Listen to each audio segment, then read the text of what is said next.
Voilà, là, bon, on est ici dans l'univers des carpes qui n'ont pas encore de nom. L'énorme et gigantesque Grand Ronde, où on fait une petite partie de pêche. Donc là, je suis en train de préparer mes montages avec des appâts concept de John, hybride et psycho. Donc dans le côté hybride, ce sont des gros appâts semi-solubles qu'on a déjà expliqué donc, depuis qu'ils sont sortis.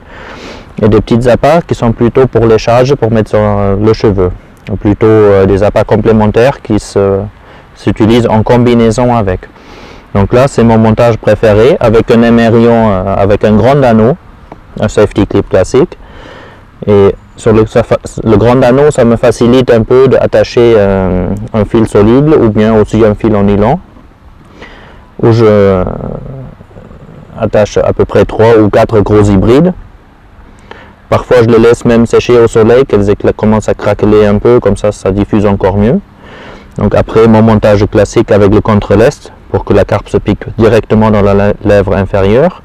Et comme appât, là j'ai mis une 32 mm psycho. Donc ça c'est une bouillette de taille normale quand il y a beaucoup de barbeaux, de chevennes et de brèmes sur le cou en été. Donc ça c'est mon montage classique, à la fois pour les grands lacs et pour le Grand Ronde, les grands fleuves en général.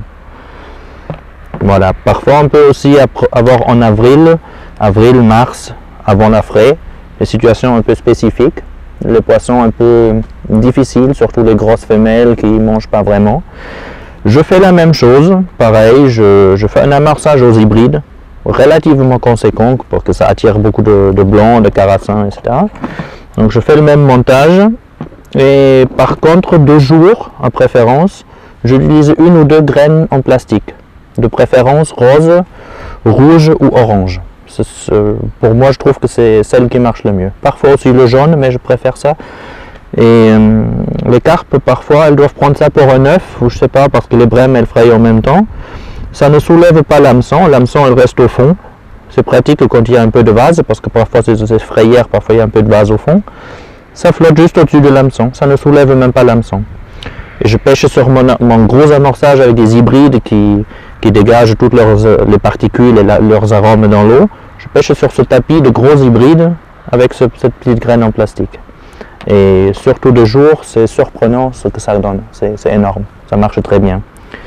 Mais après, en été et dans les grandes eaux, le reste de l'année, je préfère de mettre la grosse psycho sur le cheveu. Voilà. Donc ça, ce sont mes 2 principaux montages, une pour le début de l'année et l'autre pour le reste de l'année.